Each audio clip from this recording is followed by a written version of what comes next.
Olá, eu sou José Carlos Bernardi, jornalista e comentarista político. E eu também estou na TV Relacionamento.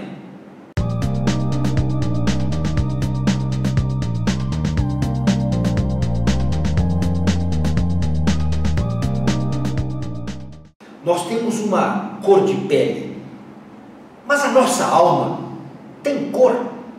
É claro que não. Nós temos luz, e luz está acima de tudo isso. Mas colocando uma luz sobre todos, nós vemos que o Brasil tem um pé na África. E a África? Bom, a África tem 2 pés no Brasil, porque as nossas histórias se confundem, se completam. E a professora Silvia Cristina Martins tem um livro fantástico que traz aqui uma antologia de textos angolanos e afro-brasileiros como ferramenta para ajudar os professores, ajudar a educação brasileira a cumprir uma lei, entender essa fusão, essa mescla. Afinal de contas, Brasil e África são irmãs.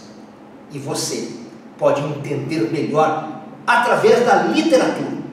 Parabéns à professora Silvia Cristina Coppe Martins, que traz essa obra-prima e que você está conhecendo agora no programa com o Kendi Sakamoto, a entrevista da professora Silvia Martins. Claro, nós estamos na TV Relacionamento, e relacionamento é o que nós sempre tivemos com a África, até porque temos os 2 pés também nessa história. Olá, internautas, iniciamos mais um programa Você é Top.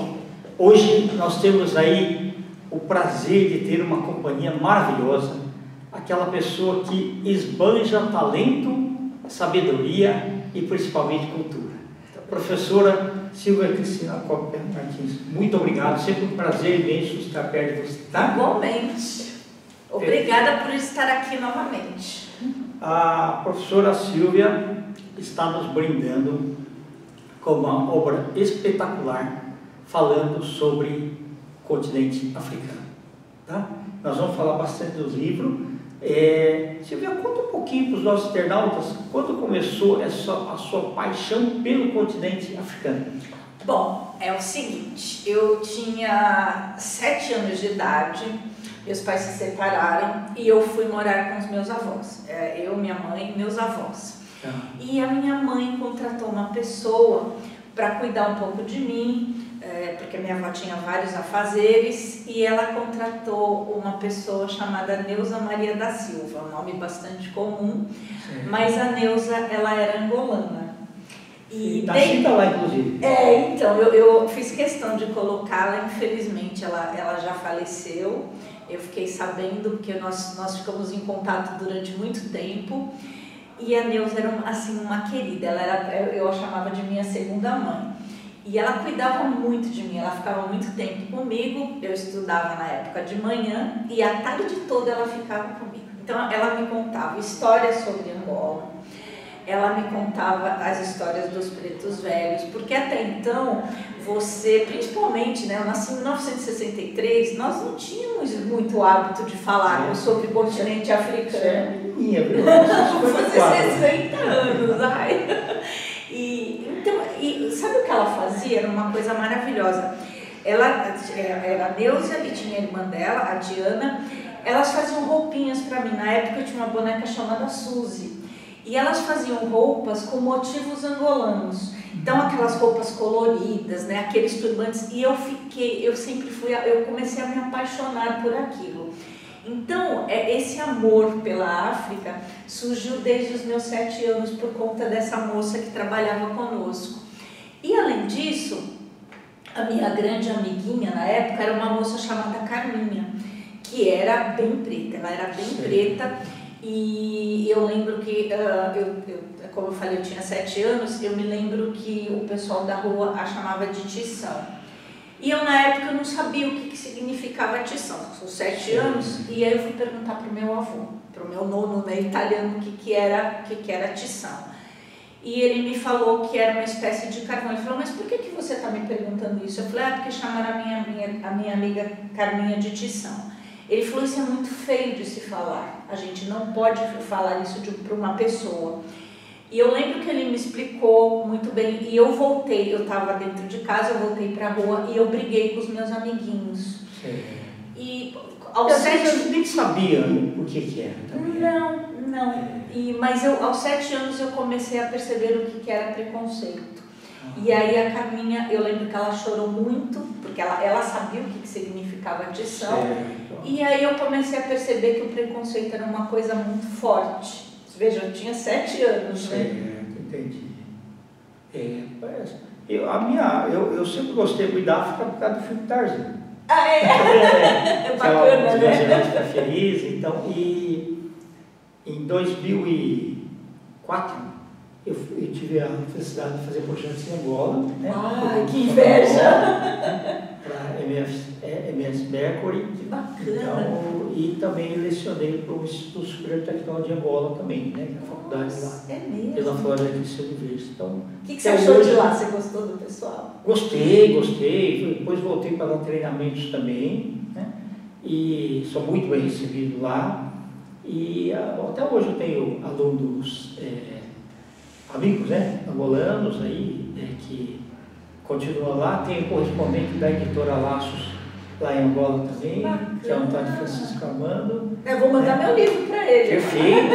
E tem também o outro aluno, Nanicutanga Laurentino dos Santos, que também foi feito também doutorado, e hoje ele está morando no Canadá e a gente se fala toda semana. Nossa, que bacana! Bacana. Então, esse projeto, na verdade, eu fiz o mestrado em educação e eu ia fazer o doutorado na Lei 10.639 de 2003, que prevê que seja dado cultura e temática africana nas escolas. Certo. E acabou não dando certo por uma série de fatores, a tese, né, de doutorado.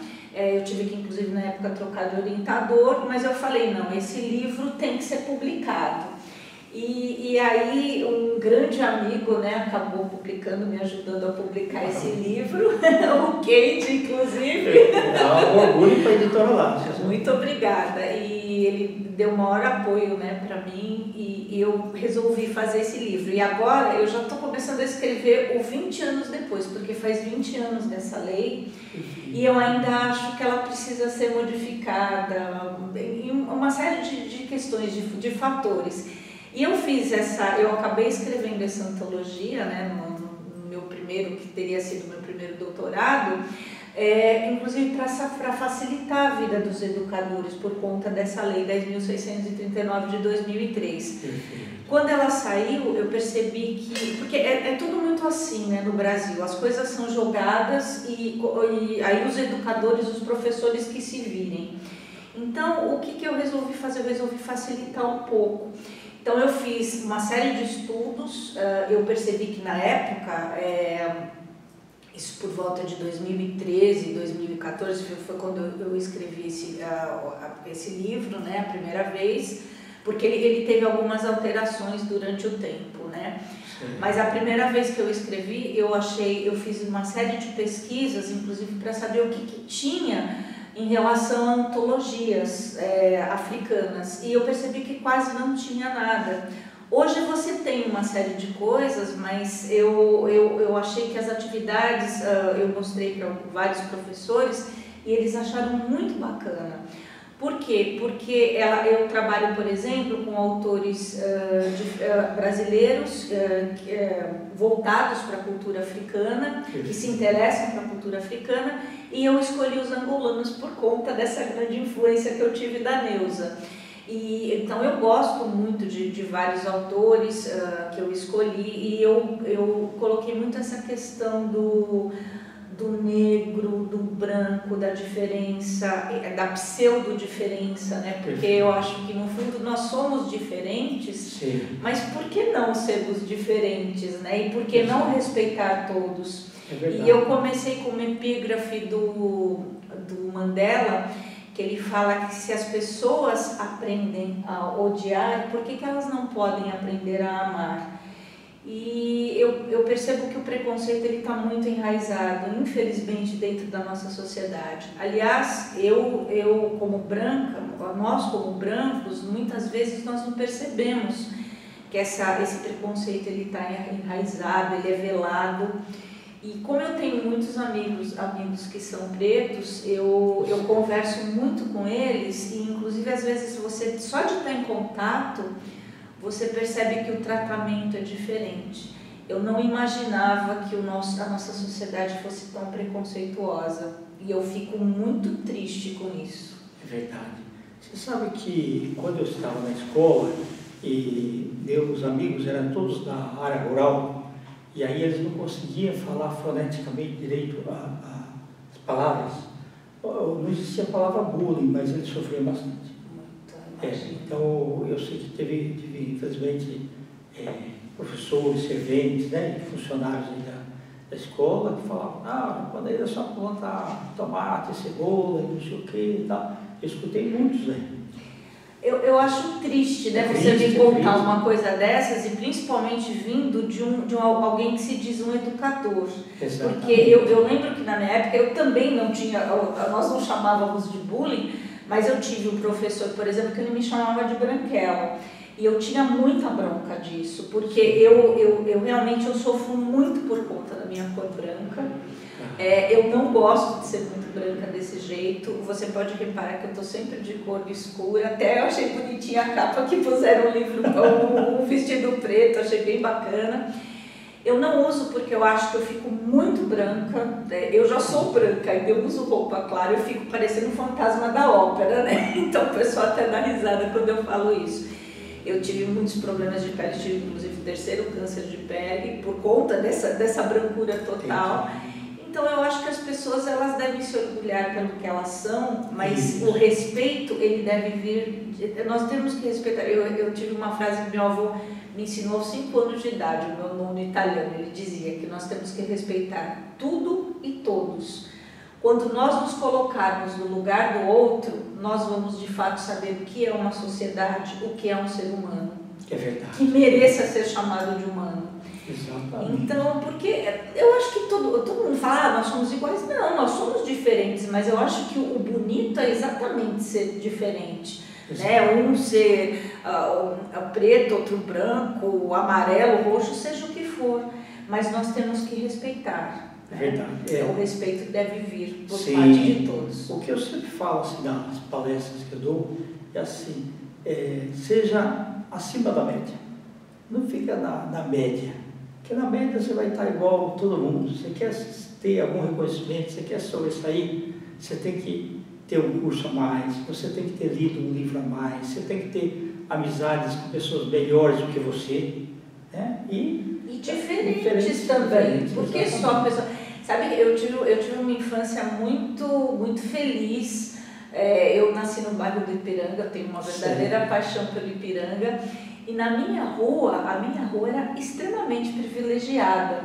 Nós tínhamos japoneses, espanhóis, judeus, pretos, brancos, nortistas, nordestinos, italianos, árabes. Eu lembro que nós não havia essa coisa de preconceito, a não ser pela Carminha, que eu fiquei muito triste, né? Mas isso veio depois, né? Ou antes a gente conviveu com uma série de pessoas diferentes, e era tão gostoso. Eu lembro que nós tínhamos festas na casa dos amigos judeus, na festa dos amigos italianos, mas depois, infelizmente, as pessoas começou a haver muita mudança na rua, e chegaram pessoas que de fato eram preconceituosas, e isso foi uma grande pena. Mas você vê, eu tenho amizade com esses meus amiguinhos de infância até hoje. Né? Então os judeus, os pretos, os espanhóis, os italianos não tem essa diferença. Então eu tive uma criação muito boa, muito privilegiada, muito aberta. Perfeito. Silvia, nós tivemos aqui na introdução do nosso programa, né, as palavras bonitas do Bernardi, né? Bernardi é um grande amigo. E eu gostaria, se fosse possível, você ler. Posso ler? Você pegar teu óculos? Pode, por favor. O óculos, por favor. Pode, por favor, estão ali os meus olhos. E aqui você trava um pouco. Eu queria, o Bernardo fez uma declaração, o Bernardo é um amigo querido, ele é a esposa dele. Corta esse pedaço, tá? Muito obrigada. O Bernardo é um grande amigo, nós trabalhamos agora nós tentamos que ele se candidatou, né? Foi candidato a deputado estadual, nós fizemos campanha para ele, né? E dentre outras coisas, se ele tivesse ganhado, foi uma pena, porque nós tínhamos trabalhos também dentro da cultura africana, né? Eu queria ler aqui a minha amiga, irmã Marília Bestani. A Marília é minha amiga ela não é minha amiga, ela é uma irmã. E você sabe que ela teve uma irmã que faleceu chamada Silvia. E quando eu nasci, era para me chamar Marília. Olha que coisa, porque minha mãe tinha lido Marília de Dirceu e achou interessante. Cartas chilenas. Então, exatamente, nós somos muito amigas e ela, gentilmente, olha o que ela escreveu na capa do livro. Ela colocou assim, ó: qual é a cor da sua pele? Sabe qual é a cor da pele de uma fada? Perguntou Manuela, sua mãe, empolgada com o passeio. Dona Teresa, atenta a tudo, respondeu: não sei, seria cor-de-rosa? E Manu disse: não, mamãe. Dona Teresa insistiu: seria azul? Manuela, desapontada, balançou a cabeça negativamente. Por fim, sua mãe sentenciou: seria branca? E foi então que Manu, muito feliz, com um pequenino besouro de asas pretas com bolas amarelas, disse: mamãe, as fadas têm a cor do bosque inteiro. Um dia elas vestem asas assim, pretas com amarelo.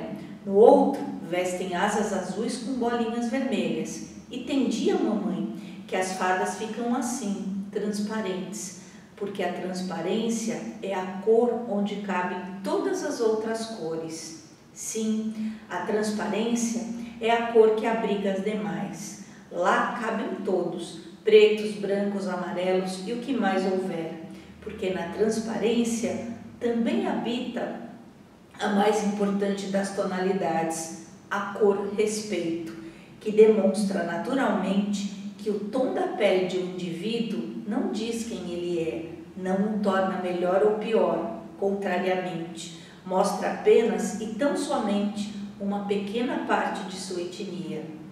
Este texto de Silvia Cópia Martins, escrito pelos dedos do coração, tornam as palavras de sua autora uma reflexão importante, sem perder a tônica das grandes discussões acadêmicas, mas com o pé na poesia, na literatura, na abundância que permeia a arte das narrativas, traduzindo histórias em um reconhecimento prioritário do que é mais vital na coexistência mundial: respeito. Respeito inequívoco, pleno e perene pela única espécie a habitar este planeta, a minha, a sua, a nossa humanidade. Professora Marília Bestani.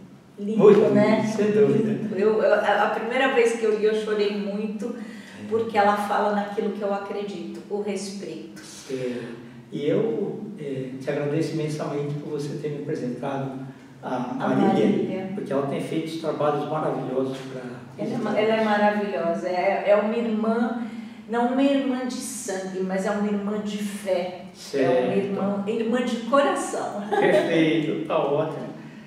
Silvia, nós estamos aí instantes finais, eu queria que você deixasse seus contatos, suas redes sociais, nós vamos escrever aqui também, tá? Tá. Até para quem for comprar o livro, adquirir direto com você, autografado, né? Vai olhar aqui nas redes. Eu agradeço bastante.